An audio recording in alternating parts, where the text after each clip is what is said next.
तुमसने राग येणार नसेल तर एक सांगू का जी? अगं गंगे, तू काय कोणी परकी आहेस का मला? सांग. अजा म्हणला का जेजुरीचा विषय नाही काढायचा, जेजुरीचं नाव बी नाही काढायचं. पण मला काय हे पटना बघ. काय चुकलं नाही त्यात? अहो असं कसं म्हणताय सर? तुमचं देवासंगट लगीन झालं आहे. मी माझ्या डोळ्यांनी बघितलं आहे तुम्ही जेजुरीवर कसं राहत होता. सगळे तुमची भक्ती बघितली आहे ना. स्वतः जायचं नाही हे मला कळतं या, पण म्हणून देवांचं जेजुरीचं नावच नाही काढायचं हे कसं चालेल? पर तो बी बा आहे माझा. काय नाही केलं ग त्यांनी आजपासून माझ्यासाठी. काही बी कमी पडू दिलं नाही बघ. अगदी हातावरल्या फोडावानी जपला. आणि असं असताना त्याच्यामुळे असं काय बाय झाल्यावर त्याला राग येणार नाही बे.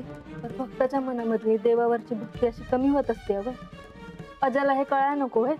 अगं वय की, तर त्याला असं वाटलंच असेल की देवासनी बी काय बाय करता नाही आलं माझ्यासाठी. मग कशा पाय करावं हे समज?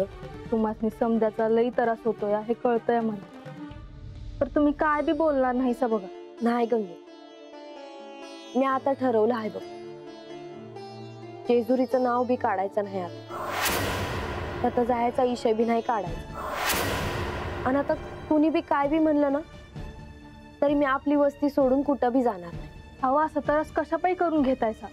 माझं ऐका, मी बोलून बघू का आजाशी? नाही गंगे, आणि मला नाही त्रास होत. आणि एकदा का हे हाय असं हाय असं म्हणलं का झालं, मग नाही त्रास होत. हवं पण माझं एक आता बोलत न ग बस. मग कामं पडली आहेत ते आटप लवकर.